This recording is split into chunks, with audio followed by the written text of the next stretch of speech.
Single Saturday. I want to welcome everybody. As you know, are you on the? Okay. Yeah, I'm on the StreamYard. Mm-hmm. Yeah. Good morning, everybody. As you know, I will definitely be on transit, but I will be. You understand? Yeah, definitely. Well, as at about 11:15, I'm going to be in transit myself. So I just wanted to have just a quick Saturday morning regular as we do, just to talk about one or two things and share with each other. Obviously, as you're probably aware, or as you're probably expecting, we're going to definitely talk about the security issue with His Excellency the governor of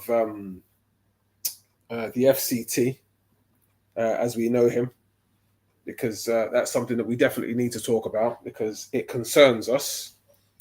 When we are pushing for improvements and progress within our country, security-wise, and it is the very people that we are trying to work for who are causing the problems. So, this is something that we need to talk about, just as we spoke about the incident on the aircraft a few weeks ago. This is another issue that needs to be discussed amongst people. So, I really would like, besides His Excellency, the Global President, I really would like to have people come on today to share their views on said incident, so that we can see how we can develop and move on. And why, as you're coming in, please don't forget to tap, because we need to get to 1,000, in good time. Yeah, as I said, I really would like to hear people's quick submissions before we go into it. Your Excellency, I hope you're well, and I hope things are okay in Turkey. I'm good. Excellent. How about? Excellent. Trust me. I have some guests from the United States. Okay. Some of my mothers, and it's getting me a bit busy. Okay, that's good. Of course, I'm good. That's good. Good. I gone. It might be no closer and grace to me right in Paramolam. My buying so later on in. No problem, sir. So I'm good. Excellent. So yeah, if there's nobody here to speak yet, I really would before I hand over to. Have they played the intro on No, the StreamYard? No, not yet. Tell Tennessee to play the intro. I've just messaged him. So let's listen to the intro of the security cluster. So let's Tennessee play the intro first, then before we dive into it. Right, okay. Tennessee, are you there? In a world where threats evolve faster than ever, security is not just a privilege, it's a responsibility. Your knowledge is your shield, your vigilance, the first line of defense. This Saturday, the Global Clusters presents a cinematic session of national importance. From the shadows of terrorism to the realities of local insecurity, from cybercrime to the safety of your own neighborhood. Our world is changing. Our response must be bold. Introducing Colonel Michael Gbenga Oshin, retired, a leader forged in the crucible of military and intelligence command. With decades of field-tested experience, Colonel Oshin delivers actionable insights and strategies you can trust. Learn how to protect your loved ones, your assets, and your future. Don't wait for danger to find you. Stand with those who lead.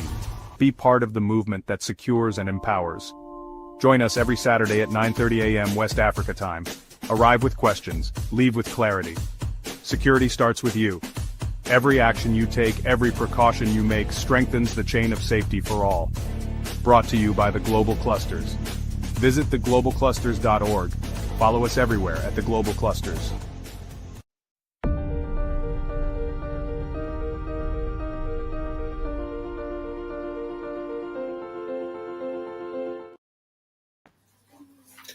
Yeah, good morning to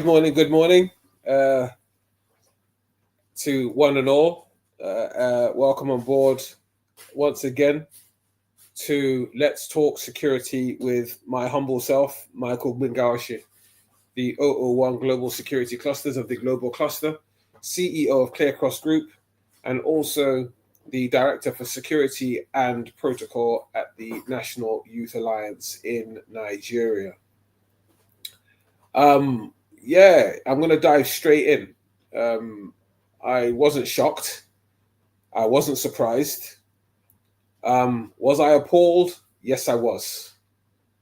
Was I disappointed? Yes, I was. But like I said earlier on, was I surprised? No, I wasn't. Why? Because of the fact that I've said it on here many a time, and I've said it on here even before I started this, I've said it to people, the arrogance of certain people or certain class of people in Nigeria has reached fever pitch to the point where they believe that we have a law or we have laws in the Federal Republic of Nigeria, but those laws don't apply to them because, i.e., they are friends of the president, or they are friends of the minister, or they are friends to the CEO, or they know the IGP, or they know the DPO. And as such, this I know somebody causes them to misbehave. And they don't misbehave slightly, they misbehave off the chain. And their misbehavior causes serious concern for everybody and everything. Now, who am I talking about? I'm talking about a gentleman in Nigeria known as Minister Wiki, who I've heard of him, but I never knew who he was until this week. I got to see him firsthand. I got to see what he stands for. And what does he stand for in my eyes? He does not stand for integrity. He does not stand for respect of the law. In fact, he stands for pomposity, arrogance, and everything negative that we do not want our children and our children's children to emulate in the future. What did he do? He basically challenged the office of the President of the Federal Republic of Nigeria. How? By challenging the orders given to not just any soldier, but a commissioned officer within the Nigerian Armed Forces. Now, here in the UK, we call the Navy the senior service. The reason being that the Navy controls all of the waters around a country. Now, of all the elements, there is no element more powerful than water. Right? If you try to burn a house down, if they pour water on it, the fire goes out. If you have a cut or an abrasion, if you run it underwater, it is healed. Water is the most destructive, but the most healing of all the elements. And you decided to challenge the authority of a senior, a senior officer, but a junior officer in the officer cadre. This is me going back to my military roots now. He's the equivalent to a captain in the army. He was a lieutenant in the Navy. And he basically, and I listened to someone the other day who said, that must show you how much work this guy had on his table. He must have been really, really jobless. He had nothing doing, right? He wasn't properly occupied enough to be able to sit at his desk and do his job. He left his desk to come down and confront a military officer doing his job and following orders. And then on top of that, try to throw his weight around because he was who? Now, let's look at it from a security perspective. Now, Your Excellency, I know you're there, but you're probably having problems with the network or whatever. But this goes back to the conversation that we had with Lady Doris Yarrow when I was in Nigeria, right? That's good. You're back, right? This goes back. This goes back to a conversation that we had with Lady Doris Yarrow last year, right? Now, because you are a therefore you are going to then compromise the security of a nation because one of your friends says he doesn't like the way you're working. Is that not so, Your Excellency? Is this not the same question? Can you see? Can you now see that question that I asked Lady Doris last year has now been acted out for all to see? Yes. Right? You see, that is how you compromise the security of a nation, because you know somebody or you are somebody. Right? Now, this is why, I'm glad that Minister Wike, Governor Wike, Mr. Wike, Alhaji Wike, Chief Wike, call it what you like, right, has given me something to talk about today, right? And that is what the security clusters is all about. That is what my office within the National Youth Alliance is all about, right? Watching for these things, seeing these things, and bringing it to you guys, the people, right, to address it. Now, slowly but surely, Nigeria is moving away from being a nation where people are scared to talk. Nigeria is now evolving into a country that is making people accountable for their actions. And I give glory to God for that. Right? Nobody is scared anymore. Right? As you could see with that officer, he wasn't intimidated by Wike. He wasn't intimidated by his bodyguards. He wasn't intimidated by all the police officers that he brought with them. Right? Because he has a job to do. Once upon a time, somebody like Wike would have approached the officer, and the officer would have said, "Sorry, sir. Yes, sir." And he would have said to the guys, "Oh, yes, move out of the way, because at the end of the day, this is a minister or this is a governor." Right? And I'm going to it's a point that needs to be stressed to African people. What is more important to you? Kissing the backside of somebody who thinks he or she is above the law, or keeping your integrity? Remember, the officer kept saying it. I have integrity, sir. Right? Keeping your integrity, holding on to your integrity, and doing what's right. I'm going to ask Your Excellency, please, I really would like your take on this, because like I said, we were together last year when we spoke about this, right? It hadn't happened then, but it has happened now. So I really would like to get your take on this. All right. Thank you very much. The OON, Global Security Cluster of the Global Clusters. I want to thank everyone that is coming by. If you're joining on the StreamYard, you're on YouTube, you're on the Spark Hubs, you're on the Facebook, please kindly share this. We want all Nigerians to come. Let's discuss this. Let's talk security by retired Michael Gbenga Oshin. Thanks for all you do to contribute positively to humanity. It's the obvious. We can see what has happened, and truly speaking, it's high time that everyone knows that everyone has got rules of engagement.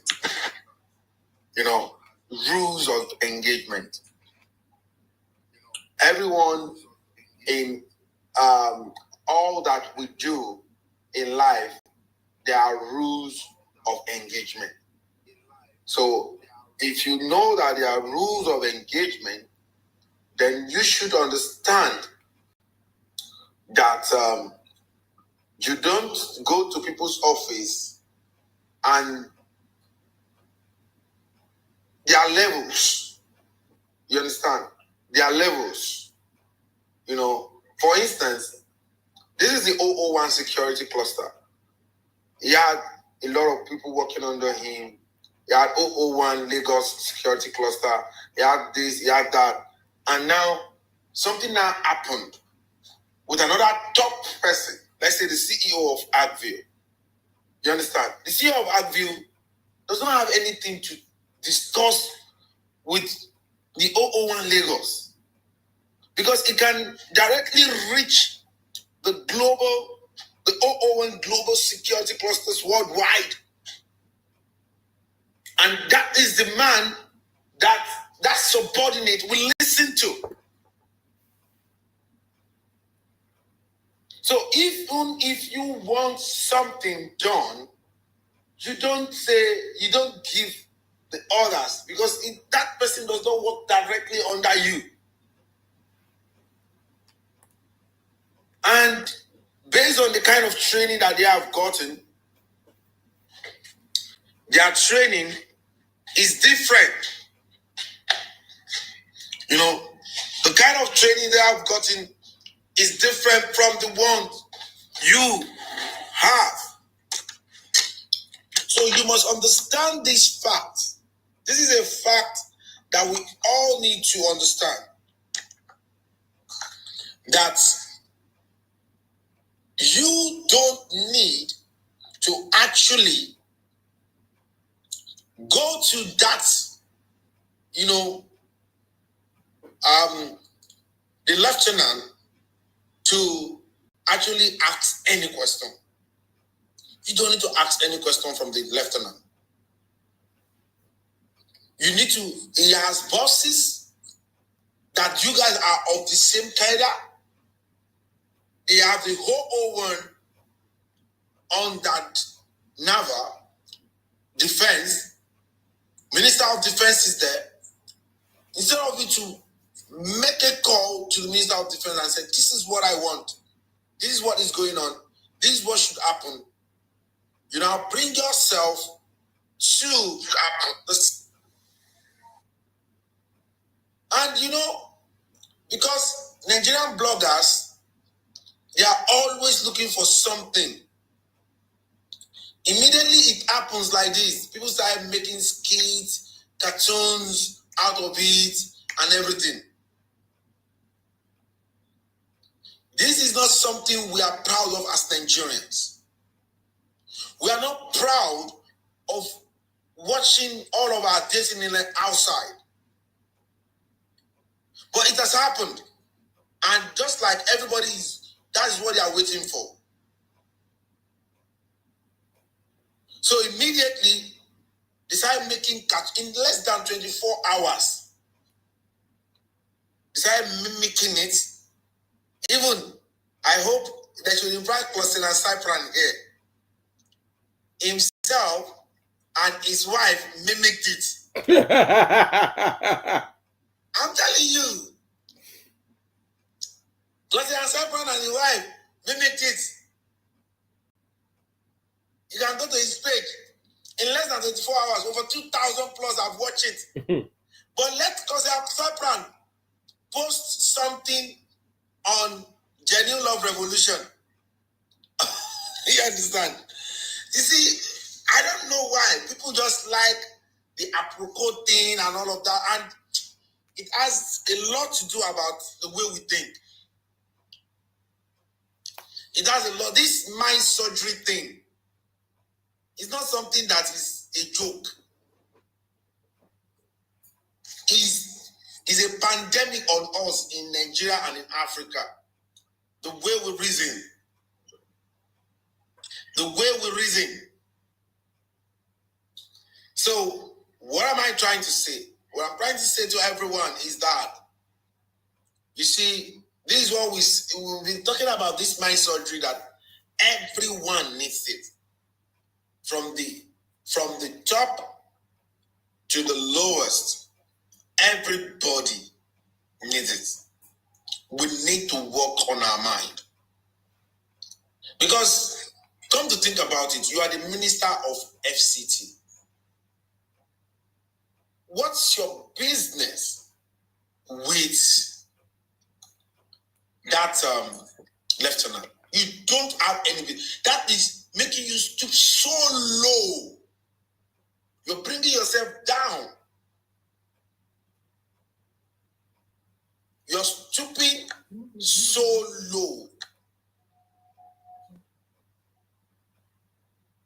You are not supposed to present yourself that way at all. You are like a state governor. You should be able to call the Minister of Defense. You should be able to call the higher ranking officers and express what you want. After the confrontation, and I learned that they were trying to see possibility of dismissing the officer, and they got to find out that the officer's father is a three-star general. An officer officer with integrity. That's right. He's an officer that was known for his integrity, and retired, and know that it's a no-go area. If it will be son or daughter of nobody, maybe they will have their way around, around it. But should all of these things be happening? Should they be happening? You now call a press that I didn't say it was a fool because you regretted your action. Again, you came to the press, instead of you to come to the press and let the press know that, okay, people made mistake. You understand? People make mistake. I'm sorry, Nigerians. I think I overreacted. We're in the era of social media. Why not tell Nigerians, oh, I think I overreacted. I've made mistake. You're not a perfect human being. And so many Nigerians will have respected you for that. But you came to the media again and start saying, I didn't say he's a fool. I don't think when you watch football nowadays and they have VAR, right? They should have played the VAR back to him so that he can see that he actually used the word fool, not once, not twice, not even 3 times. And that is the thing. You understand? It's there on the social media. If you are now talking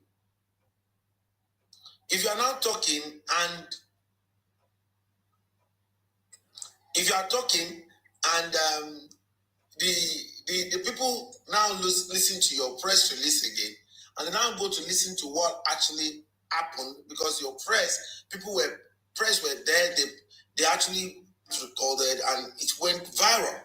So they'll say, oh, what's this man saying? Is this man all right? Let me say this to you. When you make a mistake and you know you made a mistake and you admit that you make a mistake, it means it shows to people that you have sanity. When you're going through trouble and you recognize that you're going through trouble, this is your state of mind now. It shows to people that you have the right sanity. But when you're going through stuff and you deny it, and everyone can see that you're going through that stuff,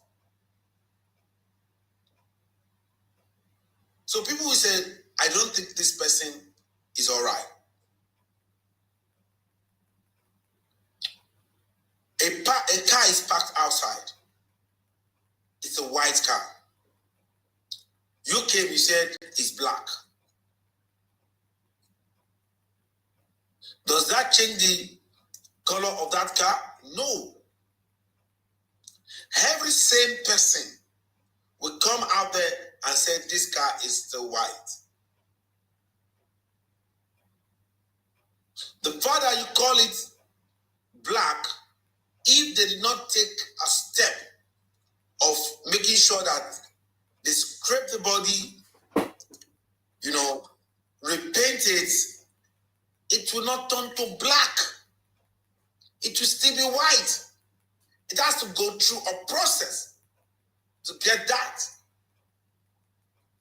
So you, Stoop Solo, left your office, not even a director under you came there. Let's say, oh, someone, a senior officer of the FCT came to the scene and did this. It would have been better. You are the number one person in the FCT. Number one, the 001, FCT. Federal Capital Territory, where we have His Excellency, our President, that is presiding over the whole of Nigeria, the 001 Nigeria. It's like the kind of power an FCT minister have is even more than the governor.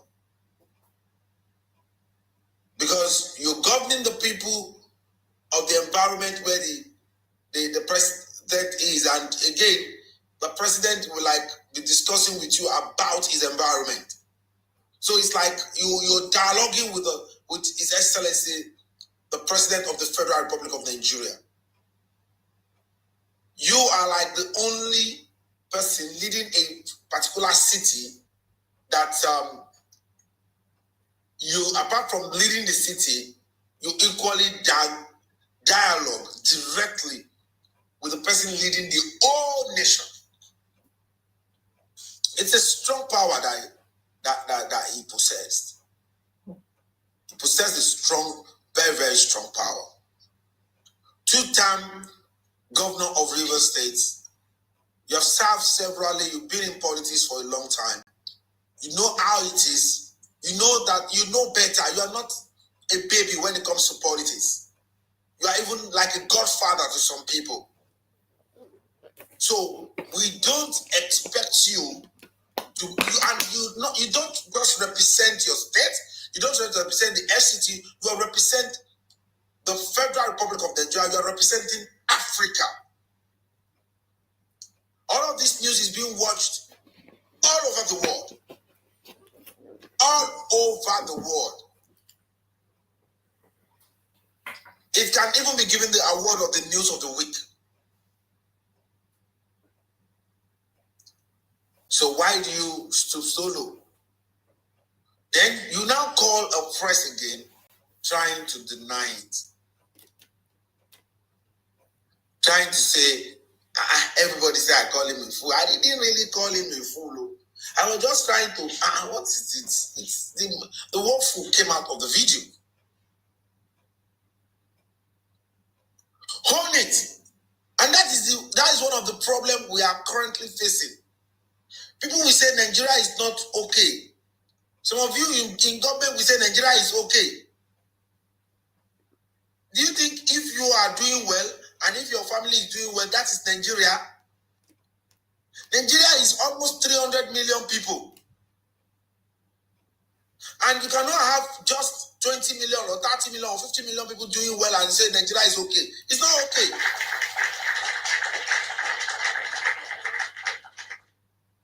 And that is why we say, let us come together and,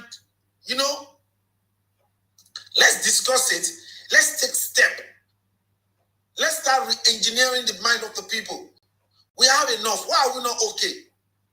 Okay, Oronje. Oh yeah, let's everybody start going into farm. Let's start, campaigning it. Or security. Okay, let's talk about this security thing. We have a British Nigerian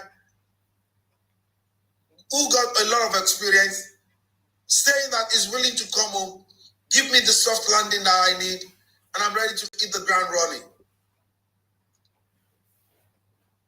But I was talking with the ACP that called me from the IGP's office, and they said, "Hope is not his ally is not to the British." I said, "This is a Nigerian, British Nigeria that's trained. Why not come? Why not open your arms first and receive your own? Or money, all want to look. òun ti kẹ́kọ̀ọ́ oríṣiríṣi nípa security òun fẹ́ padà wálé tó yẹ kẹ́ gbé ẹ wá ní mọ o bóyá kìnnìkan no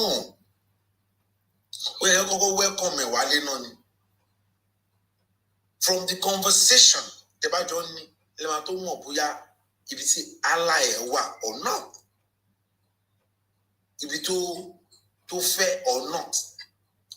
So the security revolution is that let's discuss the security and let's fix it. Let's fix it. Let these people understand that, come, this is not the way for you to react.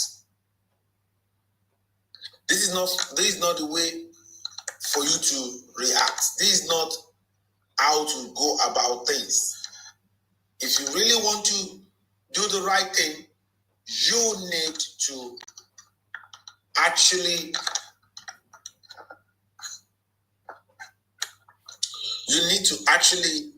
be serious about what you want to go into. You need to be serious about it. So you cannot be the 001 of the FCT and represent us like that. This is not something that we are happy about. As a community, we are not proud of it. We are not proud of it. It's not something that gives us any form of joy. You understand? It's not something that gives us any form of joy. We are not proud of it. We are people that want the right things to be done. And we are currently positioning ourselves to the world to let them know that we are ready to develop. So this kind of attitude will keep bringing us back, dragging us back. It's like taking us back again. Why should such behavior come from the 001 of a city? Even here in Turkey, you will see how people comport themselves that hold a public office. Same thing in UK, in all of the developed nations. Why are we not putting ourselves together? So I think the FCT minister needs to apologize to all Nigerians. Needs to call another press and apologize to all Nigerians that, you shouldn't have let that sin happen at all. You should have avoided it. Since you know that there are military people there, military people don't just act, they act on instructions. So, and someone gave them that instruction. Do you want them to turn that instruction of their superior down because of you? These are people governing our nation.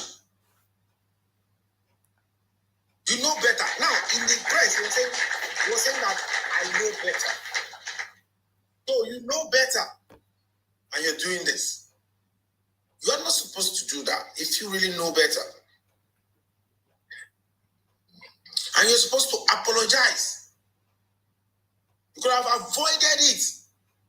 You couldn't have even let it happen at all.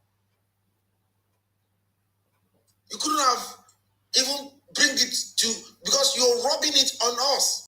I actually would like to jump in there, Your Excellency. Now, my question is this. When in Nigeria, are they actually going to recognize the meaning of the word accountability? Right? Because of because you see this thing that we're talking about, all of it resonated with the surgery thing that we're talking about. Oh yeah, definitely. People's mind needs to be re-engineered. Yes. You know, because we are where we are now because of the way we think. That's correct. Your environment is the way it is because of the way you're thinking. Mm-hmm. Our nation is scattered because of the way we're thinking. That's correct. We need to start putting in the right stuff into our mind. Mm-hmm. We need to start practicing the right thing. Okay, look at someone that's messed up. Now, you now see that, oh, I cannot use the veto power I used to use to do something. Now you want to come out, you call press. In front of press, you were messing up again. Messing up. We Nigerians in diaspora, we are not happy. Because when this man that you see beside me here is like the local government chairman of where I am right now. And he does not mess up himself. Even as the local government chairman.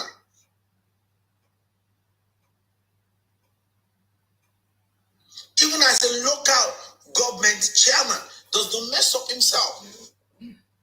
So you mess up, instead of you to own it, I said, I made mistake. I'm sorry. Are you super being? You're not super being. You are not super being. You're supposed to own up and say, oh, I have made this mistake and I'm sorry that I made this mistake. I shouldn't have even moved an inch out of my office. I was supposed to make a call to those superior and let them know, oh, this is what we want. Yeah. But putting that out like you went there yourself to prove what? Yeah. To disgrace us. Because you represent us. I think Alorum Bear wants to make a comment, sir. Exactly, sir. Sir, before he went there, he called the Nigeria Chief of Staff. The man told him that he should give him a chance that he will make findings about what he told him. But by the time the man, tried to reply to him, Wike had already was already on the land challenging the officer, because the chief of army staff later revealed that truly Wike called him. Then he told him that he should give him some hours to find out what was really happening over there. But due to his Hebrews, he's a power-drunk minister. He believed he can match anyone. Right. And I like what that young officer did to him. Right. It messed him up. Right, Mr. Laurenberg, I actually like what you just said there. Now, this goes back to what we said earlier on, and what a lot of people have been saying, both in social media and in the press. In Nigeria today, too many people are power drunk. Now, by virtue of his office, he shouldn't have even left his office, right? Because if people did things properly in Nigeria, right, and in a lot of places in Africa, it's not just Nigeria, right? A lot of black countries, right, seem to believe that, I asked someone to go somewhere, they haven't done it, so you know what? They haven't listened to you, but when I get there, I'll deal with them, right? Now, if you were as powerful as you think you are, right, you are supposed to summon that person to your office, not for you to leave your office and go and disgrace yourself in public. Right? Now, I am not concerned about him going onto land. I'm not concerned about who owns the land, who doesn't own the land. What I'm concerned about, and this is why we're talking security here, is the fact that you, a whole minister, went to challenge the authority of somebody placed in a position of security in the country, right? Now, to me, that is insubordination, right? Verging on disrespect, verging on indiscipline, and personally, in a country where things are done properly, Wike's position should be made untenable. I agree with you, sir. Because, if we're talking about the security of a nation, so what you're trying to tell me, right, is that, the country has an army, it has a navy, it has an air force, it has a police service, it has immigration, it has the civil defense, it has everything. But if you don't want them there, because you are Wike, therefore they've all got to move, right? So when now there's a war in the country, are you also going to stand on the front line and start fighting? Do you understand, right? How you see, when we talk about respect, right? There is commanding respect and there's demanding respect, right? Wike is too busy demanding respect, and that is the reason why he doesn't have any for anyone, and no one has any for him. I agree, right? And we have to learn as a people, right, when to execute which one, or decide on which area of the divide you want to stand on. Do you want to be demanding respect for the whole of your life, or do you actually want to let your presence, your name, your being, your integrity, right? Do you want, like that officer, his integrity commanded the respect of his office? Yeah, because the officer even told him that he wasn't in the right position to be arguing with. That he should go and meet his superior. That's right. No, people were surprised that how will Wike go to that land and be challenging this officer? Well, whereas he knows the owner of the land. Like I said, he knows the owner of the land. Mm-hmm. Like I said, this is the problem, right? It is a continuous problem, and until Nigerians, and I say this with all the respect in the world, right? Until Nigerians respect the fact that people in certain offices, right, no matter how old or how young, right, they have responsibilities, right? They have responsibilities in certain offices, and you have to respect that, right? Yeah. In the United Kingdom, right, that even the King of England will request permission to enter somewhere before he walks in there. He won't send goons before him to go and knock everybody out and push everybody out of the way just to come into your house. He will have to ask permission, right? But in Nigeria today, right, one of the things that I see from a security perspective is that too many people in Nigeria have too much money and not enough sense. I'm sorry to say, Nigeria is a lawless country. Well, we've known that all along. Apart from being lawless, is the fact that, okay, you've made the mistake. The mistake is out there, and you got press conference. Have you listened to the press conference he called? Yeah, he denied. You got a press conference. He denied some word. He said he didn't call that guy a fool. But the video went around social media. We all saw it. Robert, you see, he's denying that he called him a fool because in Nigeria today, right, people with money believe you don't have the temerity to challenge them, right? Who are you to challenge what I did? Even he said it in the video. Who are you to challenge me? Right? And all of his bodyguards and some of the police officers there were also saying to the officer, right, you should be quiet. You shouldn't be arguing with him. Right? That just goes to show me. And again, do you know I saw on the social media again that the Weke's son, which is a barrister, yes, I saw, yeah, was saying he's gonna take it up with that officer. And I was like, what? He can't take on this. He can't take on officer. He can't take on officer. Well, like you see, like I said, as somebody who has worked within the law and who has studied the law, right? Wike's son, right? Excuse the expression, but he's an idiot, right? Because as a barrister, you can't bring a case like that to court because number one, it's a conflict of interest, right? Number one. Number two, there is more than enough video evidence to show that your father is guilty, right? And you going in there and going on social media anyway to chat the rubbish that you're chatting, you are looking even more stupid than your father. I can't lie to you.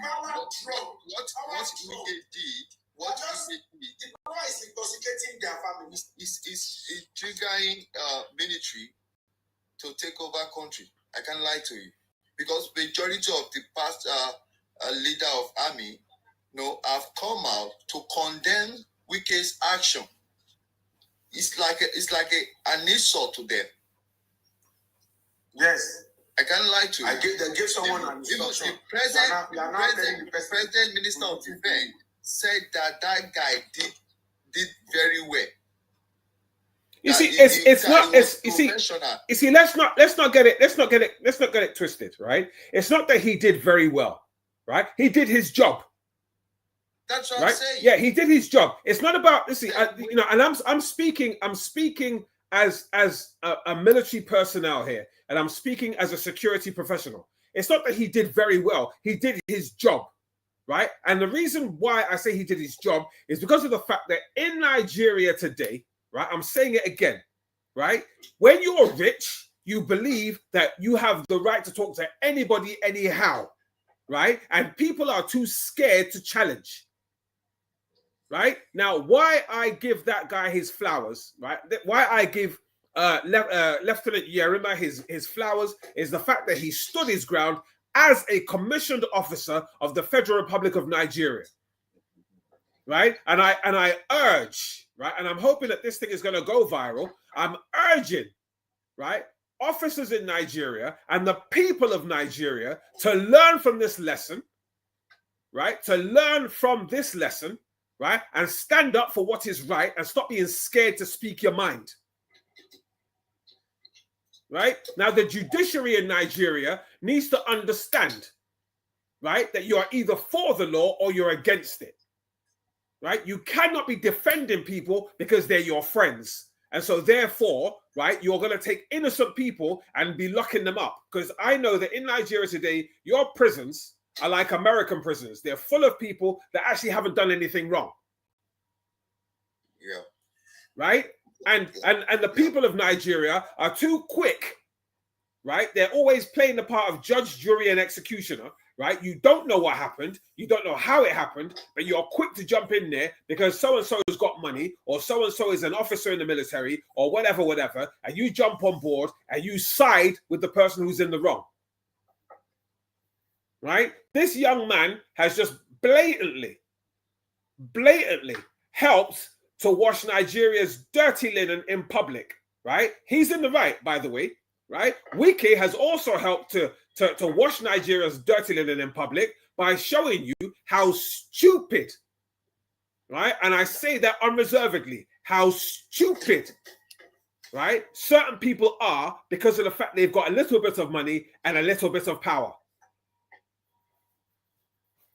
Right? I'd like to hear from Flex Music Producer.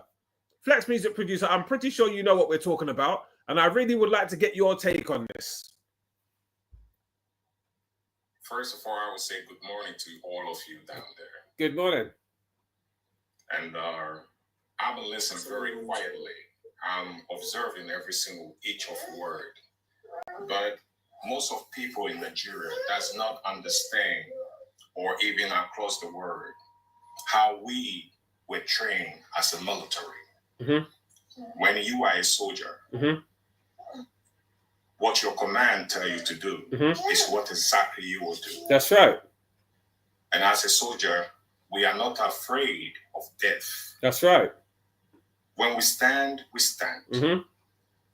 So because of that, even the police are afraid of us. Mm-hmm. Police are under us. That's right. We train very deeply that a lot of people doesn't understand. They don't even know nothing about it. Mm-hmm. So what the guy did, he did it accordingly. And then again, in Nigeria, they act arrogant, mm-hmm. selfishness, and showing up. And that is the thing that is kind of a lack of an education mm-hmm. for themselves. And because of that, you can feel it and understand why they have a lot of a scam over there, why they have a lot of people killing people innocently, just like you mentioned. Thank you.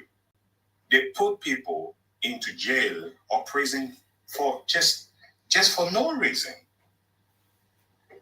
I have observed this thing many times when I was in the military. I've been in the force, in the Marine, from Rome to Germany, across part of the world. And I know our mission. We can overthrow president if the president is not doing right. Mm-hmm. The police cannot overthrow president or prime minister. No, of course Never. not. Only the military. That's so right. if you are a minister and you go into the front of a military officer and you are challenging him, you are challenging the land. That's right.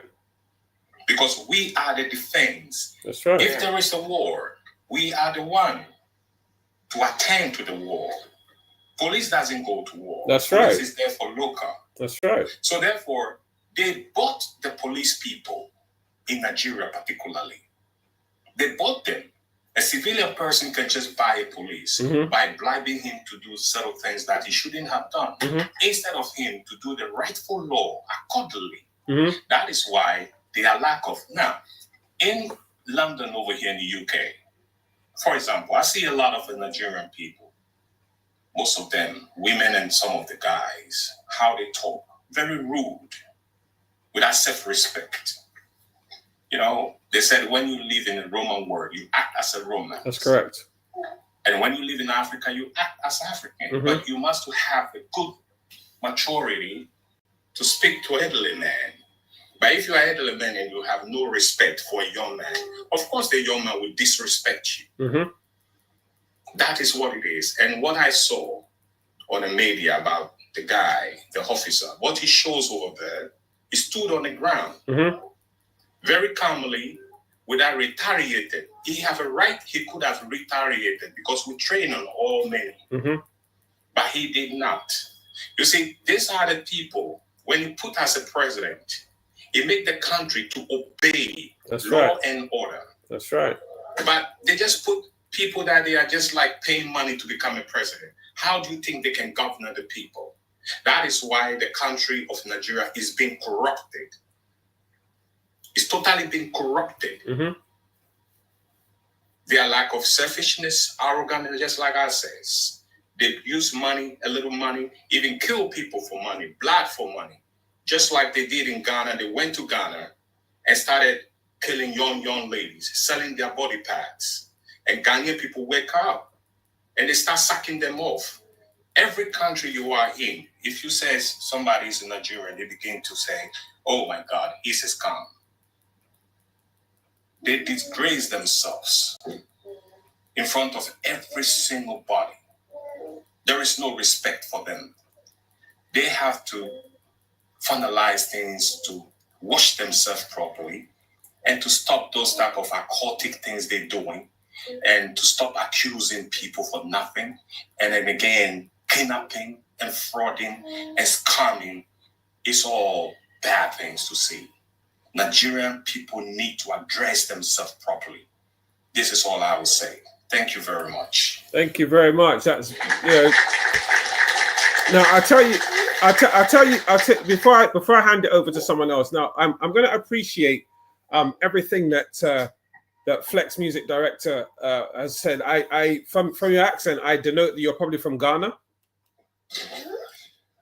Yes, I am mixed Ghana and Italian. Right. Okay. But you live in the UK, right?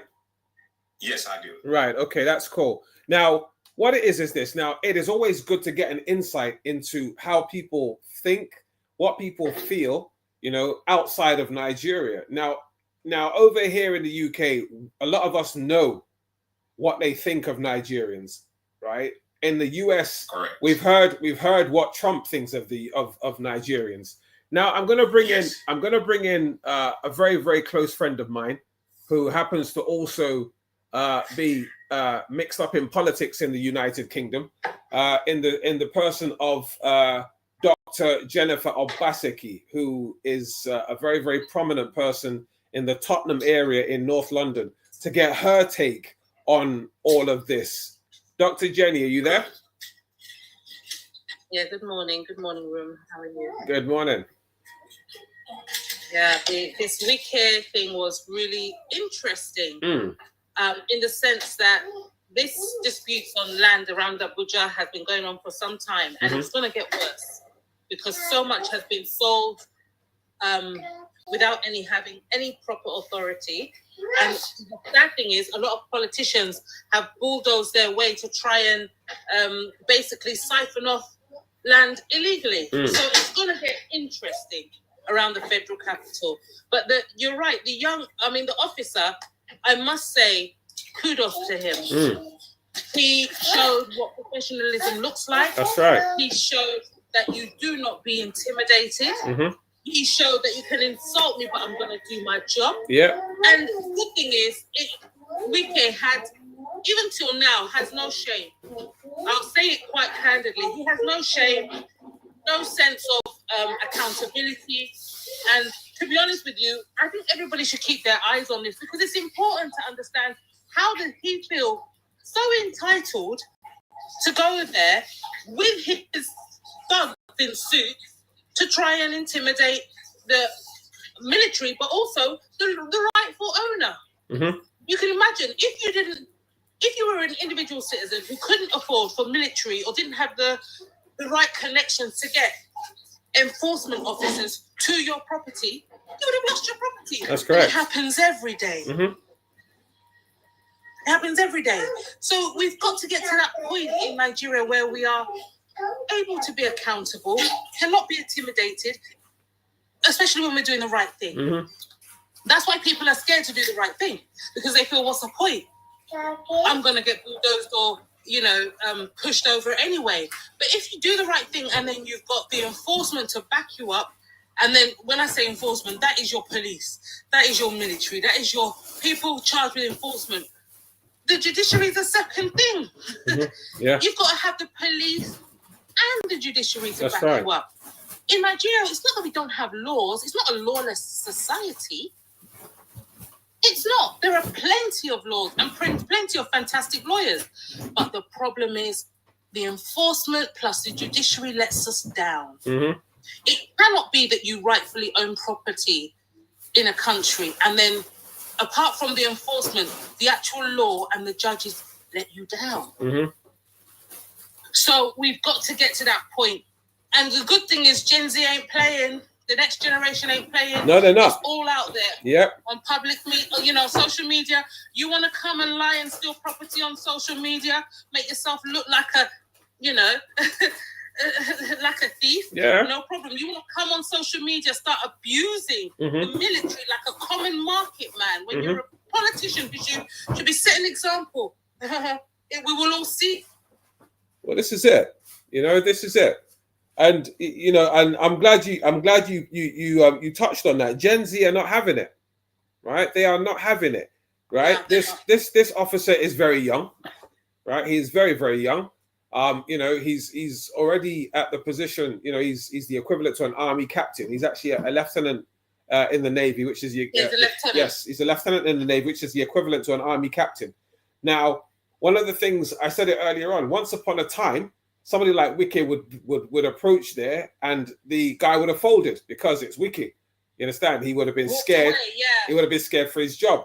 But I pointed out to His Excellency earlier on that last year when I was in Nigeria, as if I knew that something like this was going to come up at some point, I gave a scenario similar to this to a friend of his who is a high-powered female in Nigeria.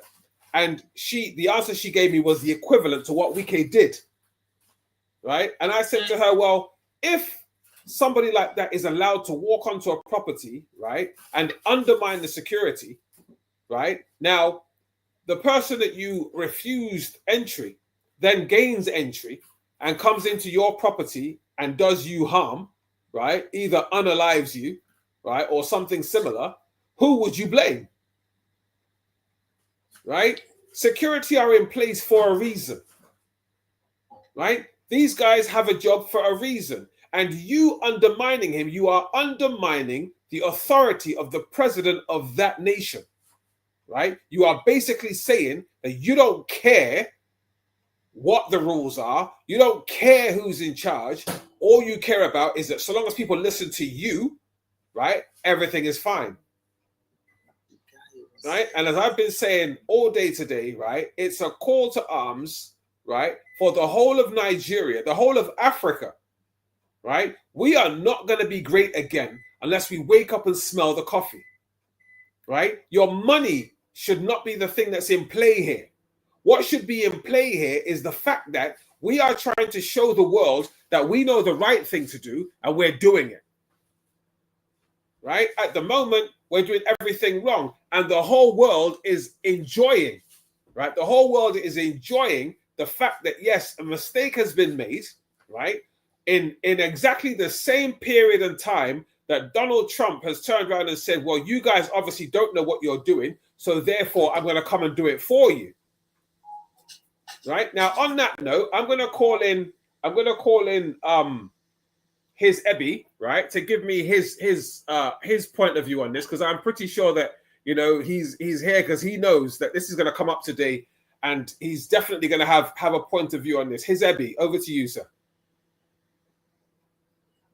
Hello, can you hear me? Yep, loud and clear. How are you? Good morning. How are you? Good morning. Good morning. How's life treating you? Life is treating me, man. How's the family? Oh, well, I'm good. We praise God. We praise God. Yeah. This issue of Nigerian security, it is wide than the way we look at it. Mm-hmm. It's a very, very big issue. And I'm going to be honest with you, it's not an issue that can be treated online. And the reason I'm saying this is a national issue. Mm-hmm. Without deceiving ourselves in any way, Mm-hmm. the Nigerian government knows where all this is coming from. Of course. They know who are those people behind it. They know how they started it. They know the reason why they started it.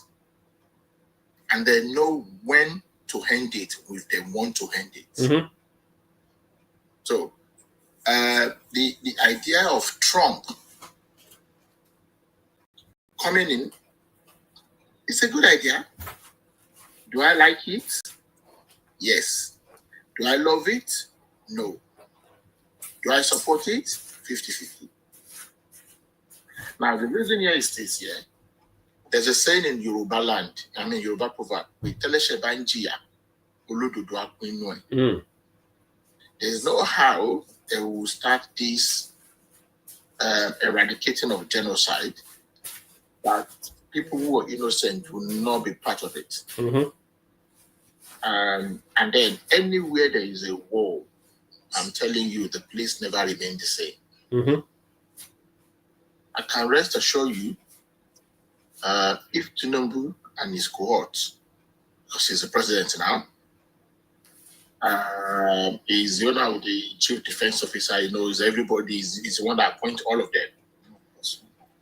If he wants them to stop this thing before Trump even says a word, they will do it. Mm-hmm.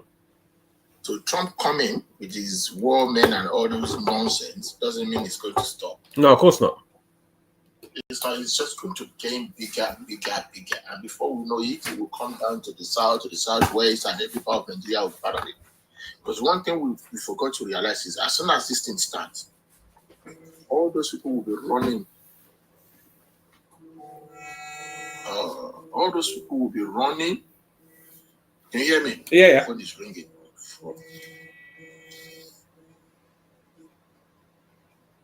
Right. While we're waiting on him, I'd like to call in Motivator, Steve. Give us your views on this, Steve. Hello. Good morning. Good morning, everybody. Sir Gbenga. Good morning. How are you today? Very well, thank you. Good morning to everybody. I really appreciate. Thank you for giving me the audience to speak. Sorry, I heard just about the misuse of power with Wike and the yes, that's correct. The military, mm-hmm. the Navy officer. Yes. It's just this has been going on for a long time, mm-hmm.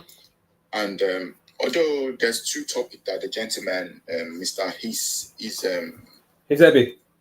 Yes, he was talking about. You talked about Donald Trump and Wike and the young officer. So I don't know which one you actually want me to. Yeah, well, to be honest with you, we were actually I only mentioned Trump because of the way and manner to which Wike was behaving, and the fact that the whole world is aware of Nigeria in the press now because of what Trump said, right? But Wike just further enhanced the whole world's looking in on Nigeria now and observing what's going on in the nation. So let's talk about Wike, and where he was wrong. He wasn't right in any way, shape, or form. But let's talk about where he was wrong and the reasons why he behaves the way he does. Okay.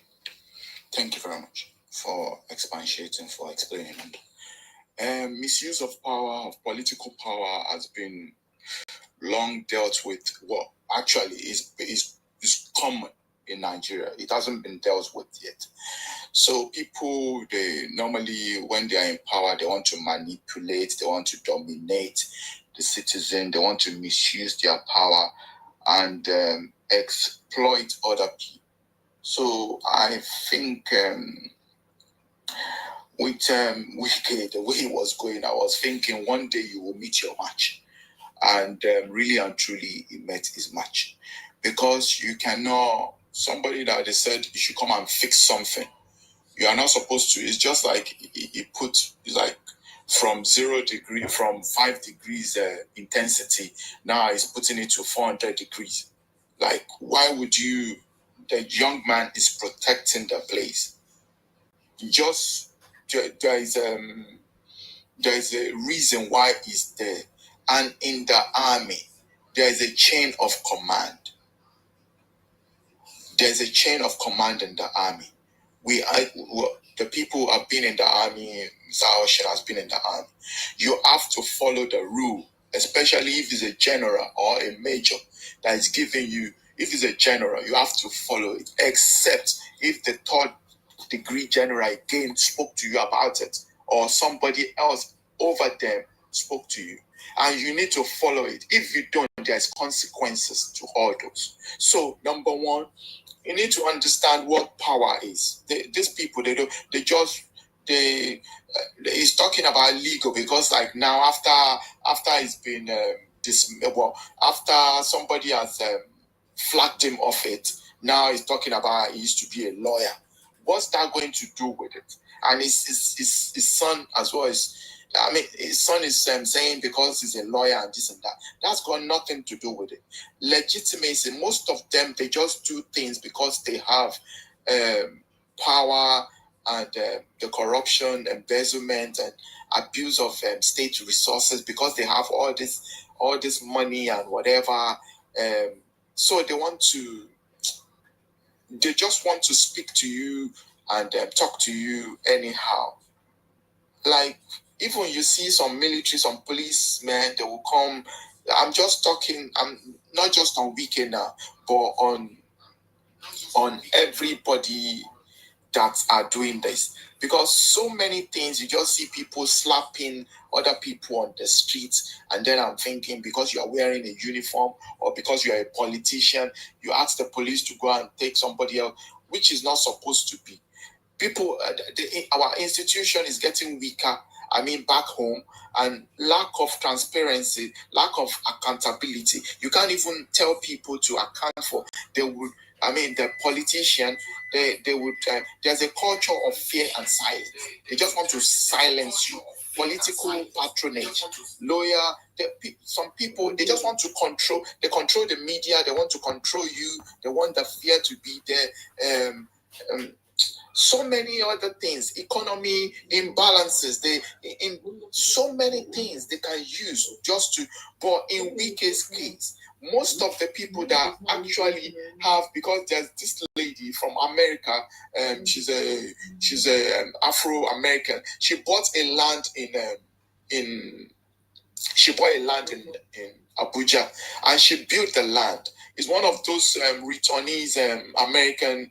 She's been, I think, her forefathers in Nigeria was a Nigerian, and then she traced her route back to Nigeria, and you should see what this woman built, and they destroyed her house. And I'm just saying, and the woman has every document. And I'm just saying to myself, oh, this man, you are going to get your own bit one day. But speaking to the young officer, you are not supposed to. I mean, number one, you're supposed to respect yourself. You're supposed to respect the office you are in. Everybody is working for the same government. It's not, you are not supposed to, because you are a minister or because you are in a position of power, just to rub it on another person's face. And that is what I see about that. So please, if somebody else can talk more about it, please. Thank you. Right. Well, thank you very much, Steve. You see, this is my take, right, on a lot of what you just said. Unfortunately, and I'm pretty sure that if I was to call Dr. Jenny in on this again, she'd probably agree with me that, unfortunately, a lot of these Nigerian big men, right, they don't read the job spec, right? They do not read the job spec, because if they read the job spec, I mean, I don't know, how often do you see Keir Starmer, or when Cameron was there, or when Sunak was there, or when any of the prime ministers was there, them coming out from their office to go to somebody's place of work, right, to go in there and tell them they were late for work, so therefore he's going to sack all of them, right? It's none of your business, right? It's not your business. Now, a lot of Nigerians do not know their jobs, right? They don't understand their job spec, right? And I don't blame them. I blame Nigerians who go run into them to go and talk to people, right? Or to go and sack people. That's why in Nigeria today, you hear people saying to someone who's doing their job, you're going to lose your job today. Why? Because they're going to make a phone call to somebody who's going to come down there and make sure you lose your job, right? If Nigerians knew the meaning of job spec, right, a lot of the time, a lot of this kind of stuff would not happen, right? Wike does not know his job spec, right? He just knows he's been given a high-powered position and he has now abused that position, right? Now, in a country that does things properly, right, and I'm going to agree slightly with Dr. Jenny, yes, we have laws, right? And yes, we have some fantastic lawyers and barristers, but unfortunately, the laws aren't applied in Nigeria, right? Especially if you've got money, right? People buy their way out. I think his Ebby is back, so I'm going to call him back in. His Ebby, over to you, sir. Thank you. Sorry for that little break. That's okay. You know, when we use your phone for everything, things can come in.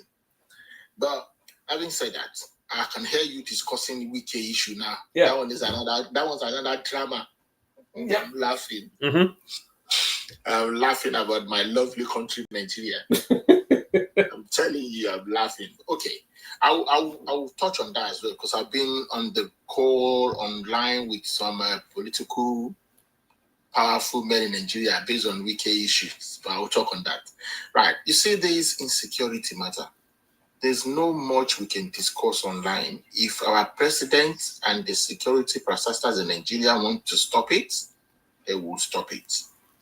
Let me just put something clear to you. I will not mention him because we're online. One of the big politicians came online and said, we brought Boko Haram to Nigeria during Jonathan time. Mm-hmm. We brought them to Nigeria to come and do this and do that during Jonathan's time. So, that's right. So, and this thing was, when I heard it, I was really, really amazed to say, you can actually come up to say, and this person was saying it when Tinubu took power. He wasn't saying it when Buhari was there. Mm-hmm. He said it when Tinubu took power. Mm-hmm. We brought them. Another person came to say, when Jonathan was there, we brought mercenaries to come and deal with the Boko Haram. But the strong people in the country stopped them from working. And we have to send them back. So we running Elter Skelter. Nigerian government, they're not waiting than they do. I am telling you, they're not waiting than they do. I had opportunity to talk to some top senators when this Trump matter came up. And the guy made mention of one thing. He said, if you want to live long and enjoy your money, there are things you don't open your eyes to into Nigerian problem. He said, I want to finish my 8 years, come out in peace. He goes, there's some things we don't even get involved when we are voting in the House. You know, if a serving senator can tell you that, so you definitely know that all these people, they know what they are doing. They're just taking us for fool, if I'm correct. They're just taking we citizens for fool. Because they all know what they are doing. Now, leaving that aside, look at the Wiki's drama. Right. Normally, I don't like mentioning all these politicians' name online, but because we all know Wiki, so I'll mention Wiki, and I will actually say it the way I feel. He's trending. He's trending. That's the word. He's trending. Yes, so I will mention his name. I'm telling you today, and no joke, as you know yourself, Wiki is doing all those things because he believes he has the power of the president behind him. Yes, totally. 100%. Right. Take it from beginning. Let's start. Let's rewind back. There's something that used to say, your past behavior will reflect in your present action. That's correct. Wiki didn't start that day. No, he didn't. Wiki has started a long time ago. Oh, and yes. Because all those nonsense has been condoned by the president of Nigeria supporting him, it makes him to grow wings more than where he can fly. Definitely. You're not getting me. His wing now is now going more than where he can fly. Oh, yeah. I'm sure we all remember what he did to Fubura when through in Rivers, the governor. You cannot be an ordinary citizen of the state, and then they even give you power to be a minister in another state, and then you want to rule governor in his own state when he was a governor, and anyone does that to him. Exactly. You want to be ruling the governor, telling the governor what to do. And the governor put his feet down. You run to the president because you're connected to the president with power. They remove governor for Wiki, an elected governor that people voted for. It's not an appointed governor. This is an elected. People voted for him. So you're saying categorically that the millions voters, their vote are waste. That means their vote are not recognized. For you to say anything, the person we voted for, you want to remove, you must remove it for me. Even though you have done the governor before, nobody tried that nonsense with you. Now, this same Wiki is been, I call him Ajagungbale of Abuja land. That's my name. That's what I call him. Ajagungbale. He's been taking people's land. Allegedly, allegedly, many people has come online to complain about how Wiki is taking their properties, their family land, and then allocating it to other people. When they've done some research, these people will allocate the land for, if not his friend, will be somebody related to him somehow. And then you want those people to be happy. Now, this is the same Wiki that never follows the rule of law. In every said country, you cannot demolish people's property without court order. Yeah. You will go to somebody's land and this person will go to court. The case will be pending in court. Wiki will carry bulldozer to go and pull down their property. Honestly speaking, maybe because I live in the UK for the whole of my life, my thinking is different. By now, Wiki should be jailed. He should be in prison. Totally. It should be, because many people he has done that to. It's uncalled for. Now, on this particular issue of land, yeah, from information I gathered, the owner of the land, present owner of the land, bought the land from some people. Those people gave him documents. Apparently, the land is meant to be for some recreation park. Mm-hmm. And those people gave him document. The document was sent to Wiki office. Wiki said that document is not genuine, so they cannot do anything there. It's going to put the building down. The men that are working, you already send your boys there to go and harass them. You harass them. So those people now went back to the people who gave them job and said, look, Wiki boys are coming to harass us here. And the men said, okay, me have your guy now. Oh, my boys, go there. Anybody, gun him down, kill him, go. Yeah. Now, if this is how you see when somebody is power drunk, in any sane country, you go to that, you send your boys to that place, and eventually military men are there. The first thing for you to do is to find out who sent that military men. Okay, you know it's Vice Admiral, Chief Naval Staff. You will be in your office and make call. You'll be in your office and make call. Call the chief defense officer. Call everybody to say, who sent this thing? And they will find the person for you. Invite the person to your office. Sit down and talk. Look, let's get something cleared. Shokoto, we are not the same. Yes, so power pass power. Power pass power. No, look, I am one of those people that used to say UK is not a leveler.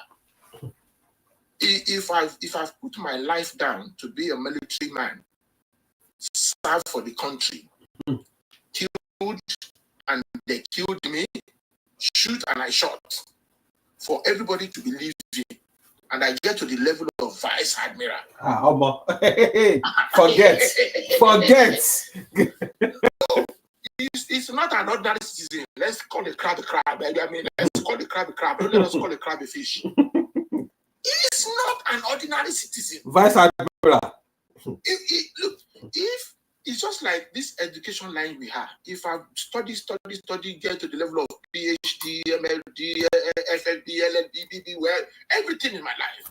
And I'm now sitting in an office working, and one small boy with primary school certificate or secondary school come and say nonsense in front of me. I will tell him where to go. You understand me? I will tell that boy where to go. Power pass power. Because the man is a Nigerian doesn't mean you can treat him the way you treat everybody. That position he attained needs to be respected. And again, this position, this is what I said, this position are not elected position. They are not selected position. It's a position you walk to. Minister is a selected position. After 4 years, they will remove him. That's right. Remember, I'm not sure if you watched the video very well. That Yarima officer, he said to Wike, on the contract, let me educate you, sir. There's nothing like a former vice admiral. Wike was saying former. He said there's nothing like a former vice admiral. Vice admiral is a vice admiral. That's right. That's right. Whether you're retired or you're serving, you're a vice admiral. There's nothing like a former. They don't serve in anybody's government. They're standing on their own. They serve only in the military. They're not there to say after 4 years they will remove you and put another person there. These are the people that serve, and they serve till they die. And then you come think, say, because you're a minister, and then you now went there, you saw a very calm, young, is it 3-star general that guy is? Yeah, well, I say his father. No, the guy, the Yarima talking, I think it's a 3-star. No, Yarima is a lieutenant. He's a Navy lieutenant. So you see how calm and respectful that boy is, and you're raining insult and abuse on him. How calm, respectful he is, and you're raining in. Look, on a serious note, if he was to be here, you know it. Wike will be arrested for assault. Wike will be arrested for assault. Man, you cannot even call a policeman, you're a fool. Talk less of calling a military man you're a fool. Will a policeman be talking to you, tell him you're a fool? If you tell city police you're a fool or Met Police, that is totally out of it. And this is supposed to be a man that everybody will be watching and following. This is supposed to be a leader. Is it the same Wiki allegedly having a property scandal in America? Millions worth of house that was bought, and investigation is going on, and all we can hear is a gift from my in-law. Which in-law give you millions of house for gift? Where does those in-law get the money safe? You know, all those things just go around in. And if I'm going to be honest with you, Nigeria have a long way to go. Are you there with me?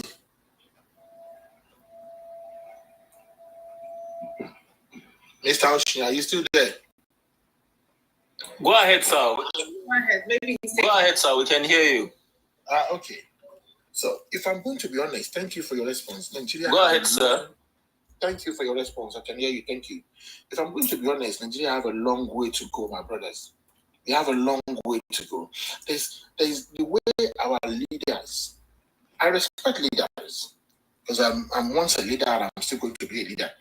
The way our leaders do things sometimes makes us believe we are nothing if we are not part of them. And it should not be. Everybody deserves respect in his own area. Everybody. The naval officer, again, I don't know him from Adam. I never had contact with him. But I'm going to say here that I give him kudos for his manners. You know the way Nigerian military behave. Any stupid Aboki military could have ordered all these boys behind him to start shooting all of them there. And if he does that, we just waste the life of so many people. And then the guy, he get his state, the guy wanted to get upset when the policeman talked. I'm not sure if you guys watched the video. One policeman with big belly talk. The guy said, "You shut up." Yeah. He said, "You shut up. 100. You can't talk. You're my junior." And yeah, so it. Yeah, and immediately the guy said that, you can see his calm attitude towards wicked change. He started raising his hand, pointing to that policeman.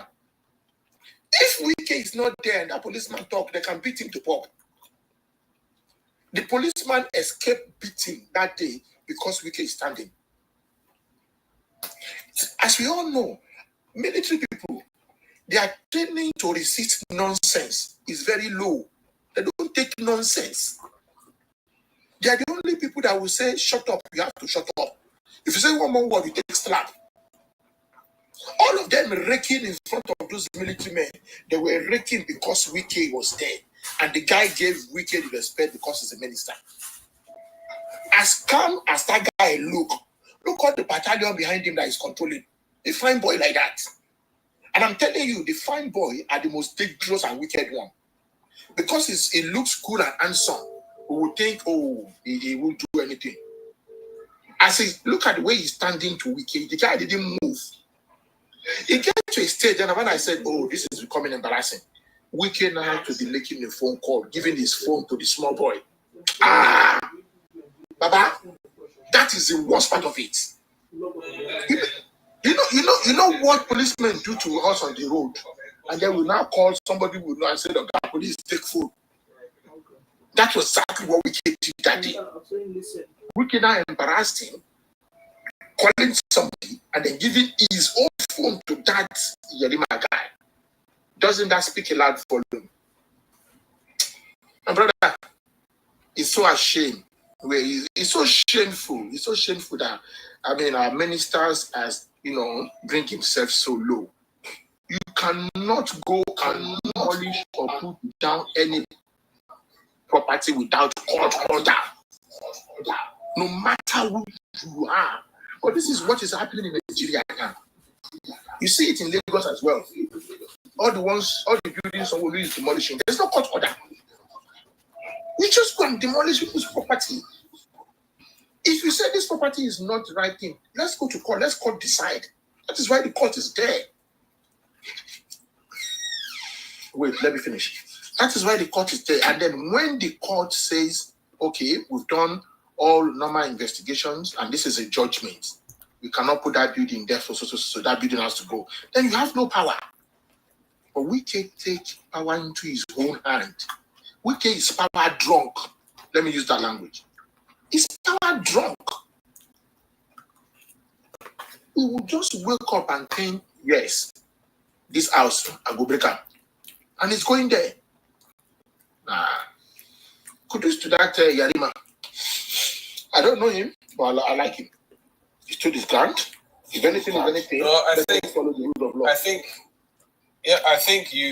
you speak as one of over 100 million people when we say we give Lieutenant Yerima his flowers. And as I said earlier on, a lot of people, a lot of officers in Nigeria would have probably buckled under the presence of Wike, right? But as I've been saying for many a time, that a lot of people have actually said to me in the past that, unfortunately in Nigeria, it doesn't matter who you are, no matter what rank you hold, if they tell you to shut up, you shut up. But that's not the case. As a retired military officer myself, right? I know that when things are done properly, right, your position outside of the military, so long as the military are prevalent in a particular nation, you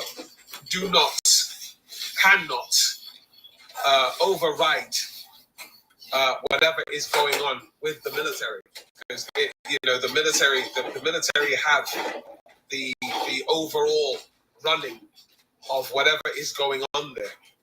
So yes, once again, kudos to the young man. I have nothing but respect for him.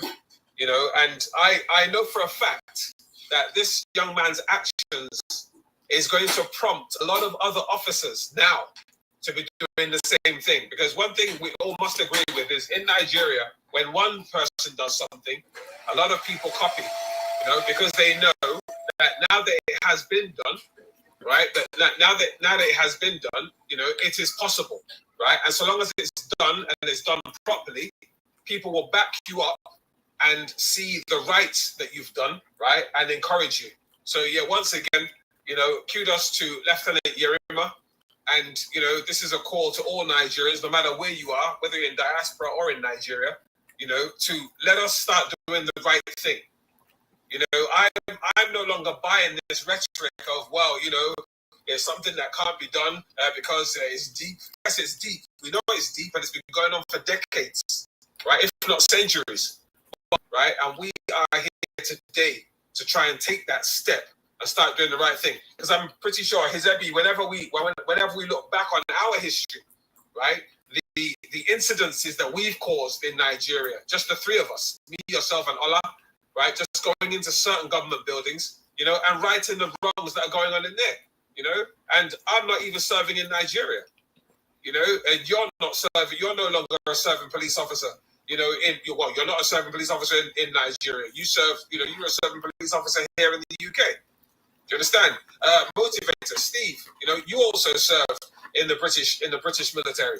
So all of us that served over here, we know the right things to do, right? And when we go to places like Nigeria, which is our father's land, right? We cannot, continue with the rhetoric of, we're from the UK and this is how things are done in Nigeria, so therefore we've got to accept it, right? I may have been born here, right, as a British Nigerian. Dr. Jenny may have been born here as a British Nigerian, but we're still very passionate about Nigeria, and we live for the day when things are done properly in Nigeria. I'm gonna call Dr. Jenny back in to get a submission from her with regards to what we've said so far today. But before I call Dr. Jenny in, Sheen Show, I see you there. I do apologize for not calling you sooner. Please give us an insight from everything that you've heard today. Sheen Show.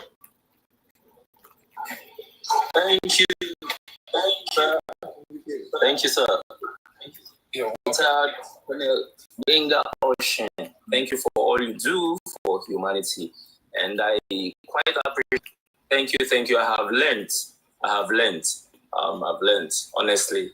And I actually wanted to talk about power drunk individuals, like security risks and lessons from real life, okay?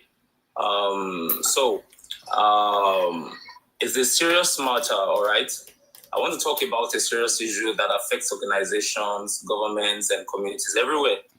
People who are power drunk and how their behavior undermines security. You know, I saw that video and I saw one last night and he was saying he didn't really say, you understand? And I was like, oh, wait. I was beginning to think that, come, is this one now AI or what? Or no, this is not AI. This is no integrity. That lie. You know, when I saw that video you mentioned now, sorry to cut you. When I saw that video you mentioned now yesterday night, I feel like going into the TV and slapping. That is how. No, on a serious note, you've messed up and you're going to give a press report. The first thing is for you to be apologizing. In any sane country, any sane leadership, what you were doing is, for my behavior, for everything that happened, we're totally sorry. We work together and we will remain one, you know. But you go there to say nonsense. Can somebody make me Nigerian president now? Let me go and kill all of them. This thing is annoying. It's annoying. It's so annoying that you wouldn't even believe a man in that caliber. Yes, he's human. He messed up. If he has come out to apologize, maybe this matter will not go the way it's going. Because everybody's now, I was just listening to Channel News now, they're condemning his press release. So are you taking us for fool? That all of us are deaf, we can't hear. Sorry, my brother, continue. Sorry to cut you. No problem. In fact, it is well. Yeah.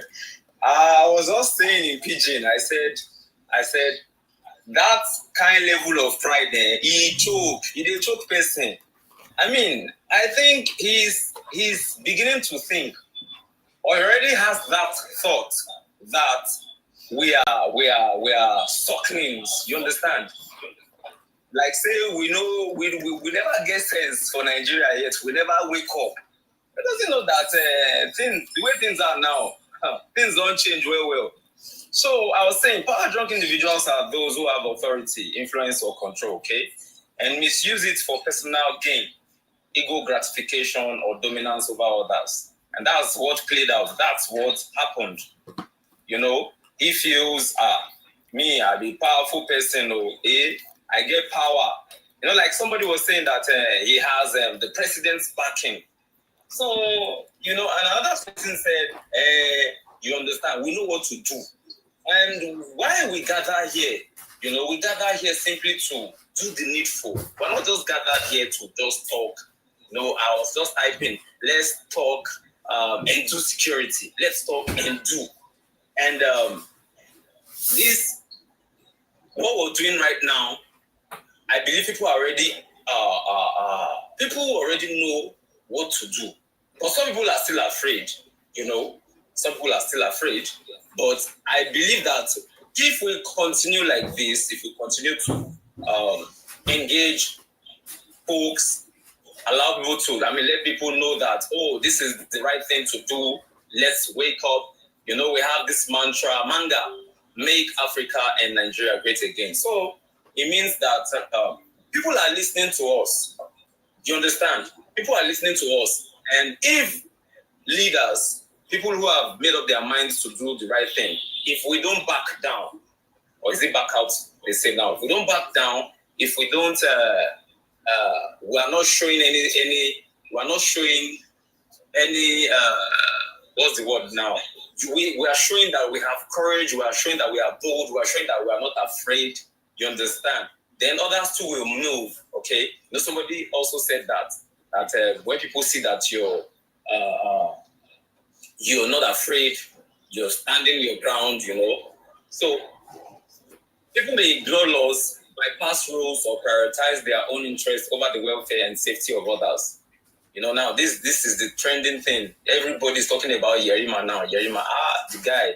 I like the way the guy just say Oga. There was a part where the guy was saying, I think he said, "Are you want to kill us or something?" And the guy was saying, I'm not killing, I'm not shooting you or not killing you or something." The guy knew what he was doing. He was composed. You understand? And he knew why he was there. You understand? He knew why he was there. So we as Nigerians, we need to know why we are here, or we should not get it twisted. What we're supposed to do, okay, we should do it. We should not be afraid of okay, if I say it now, hey, trouble for me. You understand? Examples of power drunk people include leaders, security personnel, and officials who act as if the rules don't apply to them. I quickly want to talk about how power drunk behavior affects security. Number one, weakening systems and protocols. They bypass rules, creating gaps that criminals or hackers can exploit. And we want to get out of this system.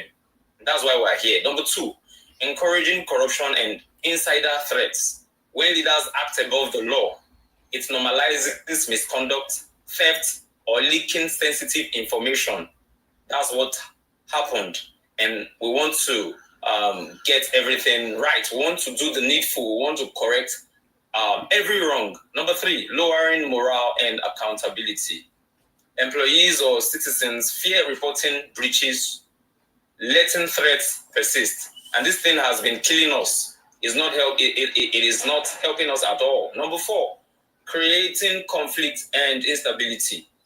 Abuse of power can trigger unrest, rebellion, or internal conflicts. I was saying something this morning. I said, what is so difficult in apologizing? You understand? Okay, I know I've gotten it wrong. Okay, and as I was watching, he was just saying that. I said, wonderful. This one does not go end. Number five, impairs decision making. Decisions may be impulsive or self-serving, leaving resources mismanaged and security compromised. I quickly want to give us real-life examples from Africa and beyond.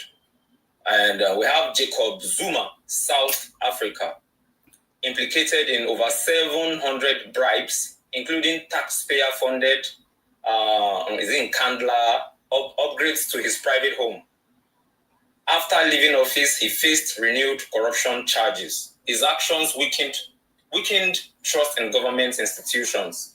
Another one, Tony Yengeni, or something, South Africa, convicted for fraud during an arms deal procurement, sentenced to 4 years, served a few months.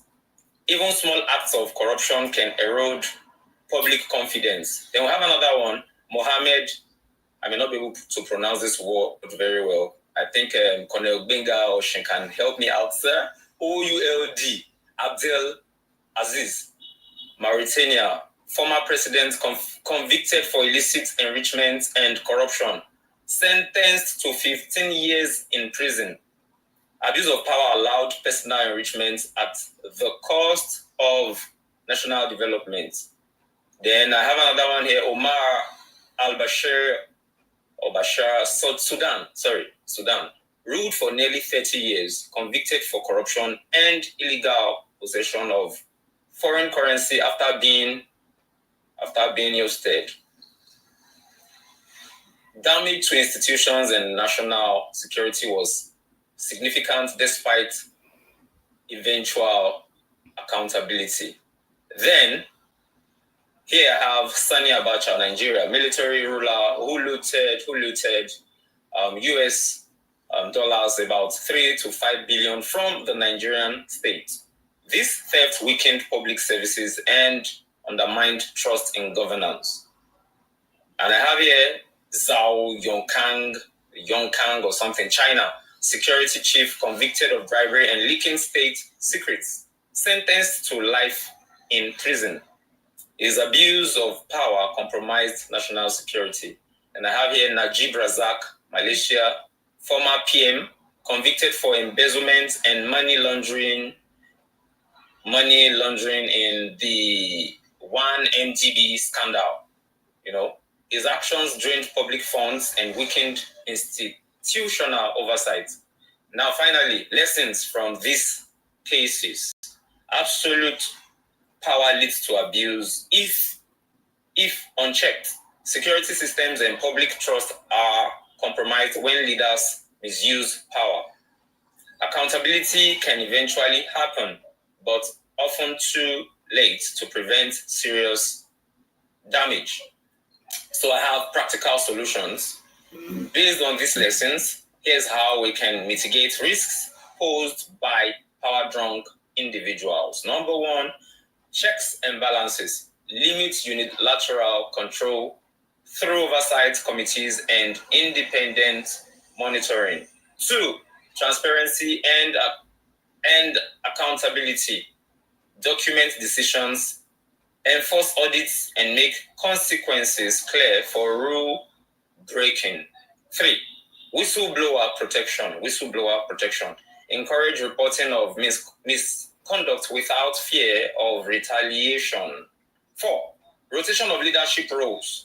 Prevent entrenchment and reduce risk of prolonged abuse. Five, ethics and leadership training. Build a culture of responsible and ethical use of power. Six, the last but not the least, use of technology. Automate monitoring, maintain secure logs, and reduce dependence on single individuals for critical security decisions. So in conclusion, power-drunk behavior is not just a moral failure.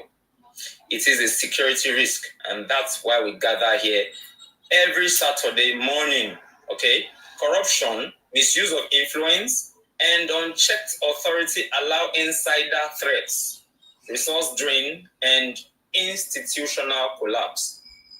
But these examples also teach us systems can work, and that's why we have our mantra, Manga, make Africa and Nigeria great again. Let's come together, all right?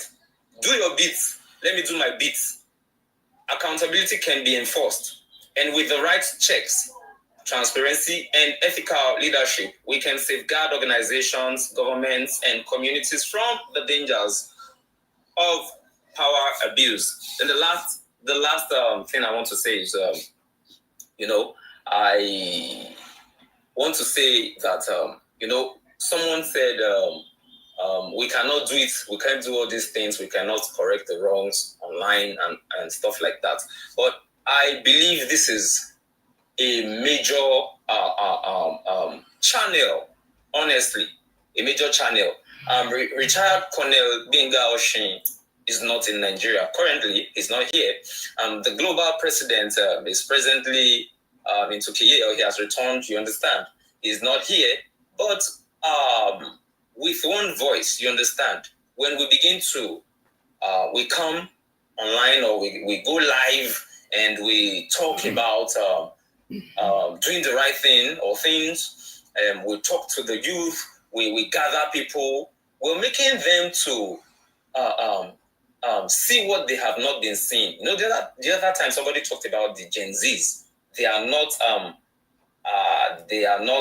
looking in that direction, okay? But we have to make them see. We have to. If we cannot connect, if we can't see, if we can't go to them physically, then what's the tool we have or tools we have?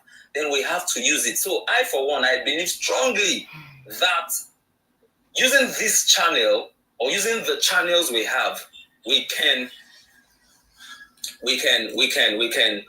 do great things together.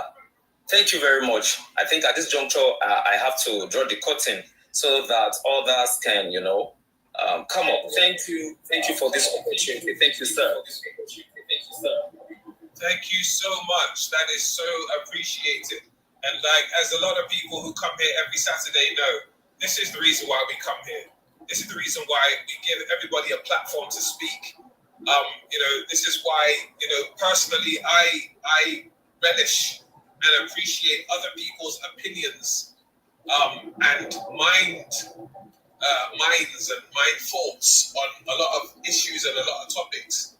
And this is the reason why I invite certain people onto this platform, because most of the people that I invite onto the platform are people who have insights into a lot of these worldly stuffs and current affairs, and especially where Nigeria is concerned. Nigeria, God love her, it's our country, right? There's nothing we can do about it. People can run to America, they can run to the UK, they can run to Germany or anywhere else in Europe or the Americas. But at the end of the day, right, Nigeria is our country and we have to build it, right? As I've said earlier on, I don't buy this rhetoric of, it is the way it is, there's nothing we can do about it. Yes, Nigeria has a virus, right? It has a virus, it has a bruise, it has a wound. That wound is getting worse and the virus is getting worse. But we have the antidote to heal the country.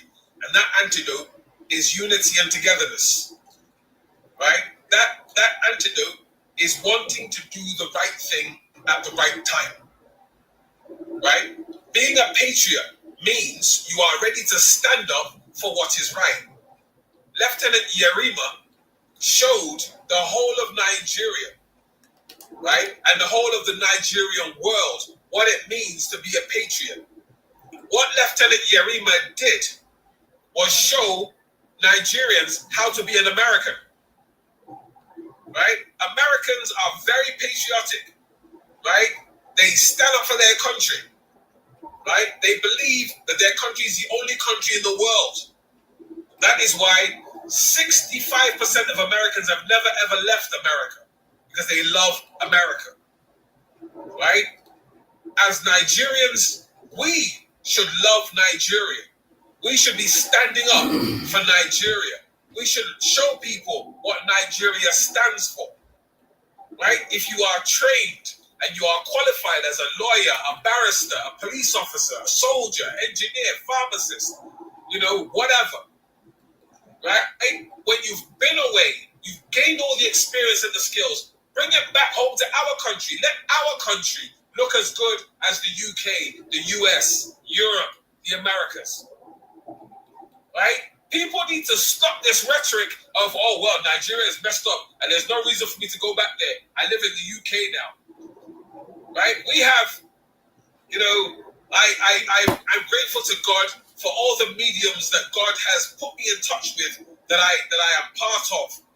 One of them, obviously, that a lot of people know is the medium of stage play and movies. Now, the movie that we're working on or the stage play we're working on at the moment is exactly that. Dealing with young men and women who live abroad, they've married abroad, they've married foreigners, i.e. white people, right? And they've decided that Nigeria is not the place for them to bring up their kids. And it's not the place for their kids to go to because the country is backward, it's third world, there's nothing there for you. Yeah, there's nothing there for you because you took it all away. And what did you take away? You took yourself away, right? As a Nigerian living abroad, you are an essential commodity to the development of Nigeria, right? It is unfortunate that the global president is away, but I'm pretty sure that he would have something to say about that. Now, those of us who are members of the global cluster, this is what we are being taught. This is what we are all aspiring towards, bringing the greatness back into Nigeria and Africa. So my closing remarks today are this. Let us all try and emulate the spirit of Lieutenant Yerima, right? And when we see a wrong, stand up for the right. Stand up for the right. There isn't a court in the land that is going to convict you for doing right. I want to thank Hizemi, my brother from another mother. Thank you once again for showing up for me and obviously feeding us and nourishing us with your knowledge and your experience. Thank you for Grace to Grace. Thank you, Steve, Mr. Motivator. Shijo, as always. Thank you, my brother. Right? I'm here every Saturday morning, 9:30, right? Talking about security issues that concern us as Black people and as Africans. Right? For those of you who are interested, we have another mind surgery this evening at 5 o'clock. We are the global clusters, aspiring technocrats and would-be technocrats, business directors and would-be directors, people who want to get on in life. The global clusters is a medium where people can network, right? If you've got a business and you want to grow your business, or you're interested in learning a trade, or you want to get some qualifications, we have mediums on the global cluster where you can get these qualifications for free, right? For those of you who want to join, it's free. If you go to thesparkhubs.org, that is SPARKHUBS.org, right? And you can sign up for free. But if you want to be a vendor, obviously, that will obviously incur some kind of remuneration, right? But like I said, we are the global clusters. I am Michael Gbenga Oshin, the 001 Global Security Clusters, CEO of Clear Cross Group Global, and also the newly appointed Director for Security and Protocol with the Nigerian Youth Alliance. Thank you all for coming, and I look forward to seeing you all again next Saturday morning at 9:30. Enjoy the rest of your day. Okay.